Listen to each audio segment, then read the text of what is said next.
historia se repite, aunque muchos la olviden, pues esto es suda y tenaz y persistente. Lo del libro electrónico no es la primera vez que pasa. Ya hubo otras grandes revoluciones. La escritura ha ido cambiando de formatos a lo largo de la historia. No es nuevo, realmente lo nuevo muchas veces coincide con lo olvidado. Es una lástima que la historia, con mayúscula, no se transmita genéticamente. Avanzaríamos más rápido y mejor, pero divago. En mi última novela, Los asesinos del emperador, muchos lectores ya han detectado ese guiño que hago del siglo I después de Cristo al libro electrónico del siglo XXI. El veterano senador Marco Bulbio Trajano, padre de un joven e impetuoso adolescente del mismo nombre que luego será emperador, lleva precisamente a su hijo por las bibliotecas de Roma en busca de unos textos de Julio César y Homero. Pero las bibliotecas han sido dañadas por varios incendios en la reciente guerra civil y aún están en obras. Las mejores bibliotecas están ahí, en la colina de Palantino, pero veo que también ha hecho estragos el incendio. Trajano padre no había estado en la gran ciudad en los últimos 4 años y era obvio que estaba indignado por la magnitud de aquel horrible incendio, que tantos edificios había destruido por completo o dañado en gran medida. Ahí está el templo de Apolo y a su lado un breve silencio. El edificio contiguo estaba semi-derruido. A su lado estaba la biblioteca palatina. De aquel antiguo centro de saber quedaba poco, demasiado poco. Miró alrededor y echó a andar de nuevo, de regreso al foro. Iremos a una de las bibliotecas que levantó el emperador Tiberio. No son tan buenas, pero quizá allí encontremos lo que busco para ti. Las bibliotecas de Tiberio, aunque no destruidas, también estaban cerradas al gran público. Uno de los trabajadores que estaba reparando el edificio le aconsejó a Trajano padre que se olvidara de las del centro y acudiera a la gran biblioteca levantada por Augusto en el campo de Marte, la que todos conocían con el sobrenombre de Porticus Octaviae, y hacia allí se encaminarán entonces Trajano padre y su joven hijo.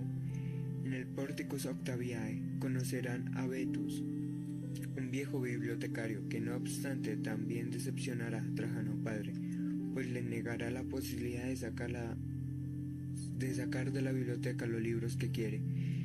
Quiero la serie de rollos que contienen el Commentari de Bello Gallico y el Commentari de Bello Civili de Julio César, para poder encargar a un escriba una copia de los mismos.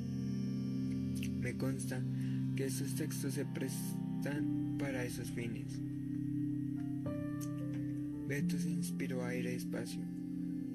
Eso era lo habitual, sí, hasta el incendio, pero varias bibliotecas dañadas. Se ha restringido el préstamo hasta que podamos hacer copias de todos los volúmenes relevantes para reintegrarlos cuando estas hayan sido restauradas. Puedo permitirlos consultar los textos que deseas aquí en la sala, pero no por el momento el préstamo.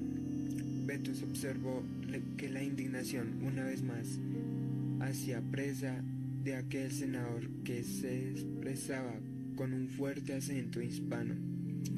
Podía dejarlo allí y que uno de los esclavos se ocupara en recibir sus quejas, pero hacía tiempo que no encontraba a nadie allí con el valor, incluso con la imprudencia, de criticar la mala gestión imperial de las bibliotecas. En los últimos años, aquel Trajano era como una bocanada de aire fresco y puro en la corrompida Roma.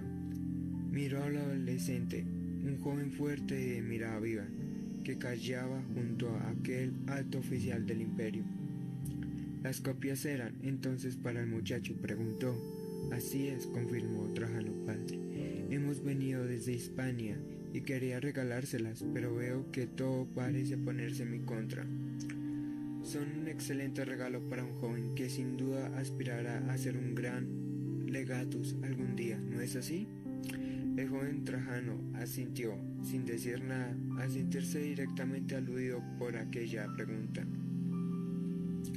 Así el veterano bibliotecario terminará sugiriendo a Trajano padre que adquiriera esos volúmenes en alguna de las nuevas librerías de la ciudad y pasa a comentarle los diferentes libreros que hay y qué tipo de libros venden. Betus se permitió posar su mano sobre el brazo del senador y acompañarlo a la puerta de la salida mientras le explicaba todo lo necesario.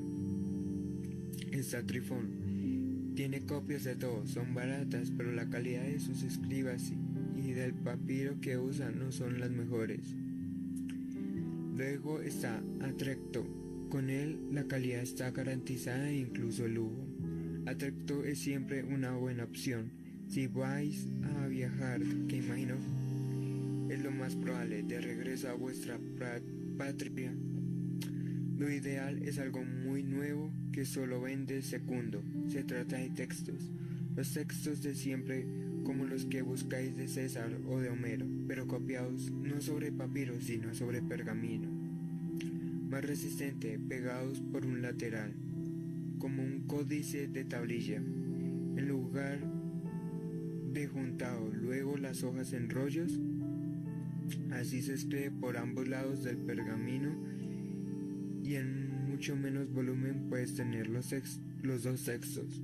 Es una gran idea, pero muy cara.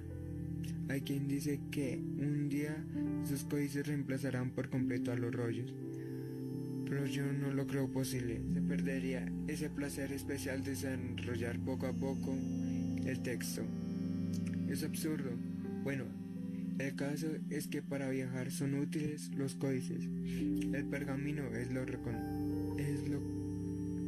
lo reconozco, y aunque sean caros, no creo que el dinero sea un inconveniente para el senador Marco Vulpio Trajano.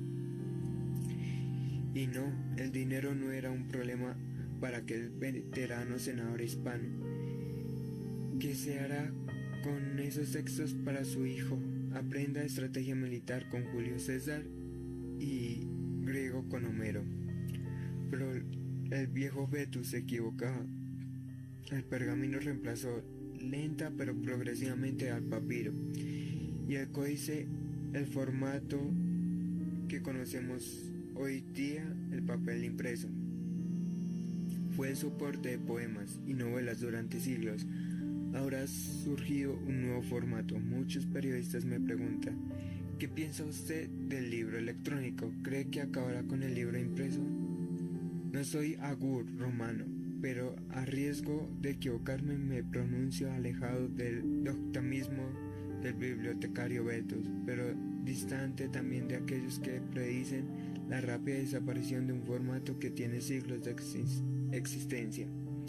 También predijo que la televisión acabaría con la radio, y que yo sepa la radio sigue ahí. Es un potente medio de comunicación que se ha reinventado. Nadie pensó que uno puede conducir y escuchar la radio, o recoger la cocina y escuchar las noticias. Es más difícil, cuando no imposible, hacer esas y otras actividades viendo la tele.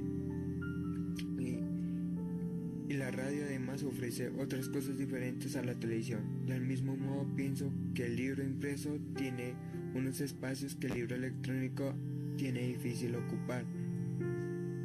Ser regalo, ser el objeto fetiche que afirma el autor preferido, o ser lectura en lugares donde el objeto puede estropearse o perderse, como la playa, donde no nos importa un poco de arena en una edición de bolsillo de un libro, pero donde entraríamos en pánico si esto mismo pasara con nuestra recién adquirida tableta electrónica.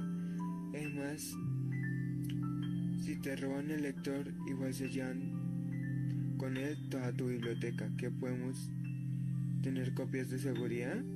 Es posible, pero al final, como las fotos digitales, terminamos teniendo menos fotos que enseñar, porque la batería de tal o cual dispositivo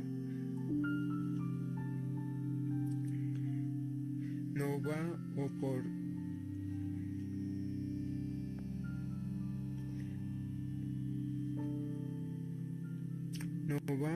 por tal o cual otro dispositivo no lee el formato en el que tenemos las fotografías del último viaje. Quizá algo del bibliotecario Betus sí que tengo en mí es posible, pero de veras pienso que la transición será más larga y más compleja de lo que muchos piensan. Cierto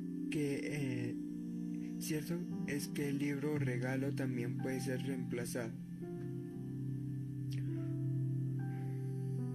Podemos regalar un archivo, como podemos regalar una cantidad de dinero con una tarjeta de un centro comercial para que el agasajado se compre lo que desee. Pero de momento ni en Navidades ni en cumpleaños se regalará una sola serie de tarjetas o archivos, sino que la gente le sigue gustando recibir y regalar objetos tangibles. Un libro en muchas ocasiones es más duro de pelar ante el sol o el frío o la lluvia que un dispositivo electrónico, y aún sigue siendo para muchos más apetecido. El libro electrónico, no obstante, crecerá en cuota de mercado en los próximos años sin duda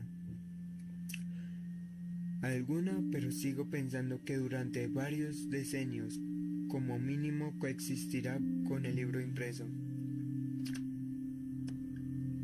Y también existe la posibilidad de que antes de que el libro electrónico se consolide aparezca algún otro formato que nosotros aún somos incapaces ni tan siquiera de imaginar.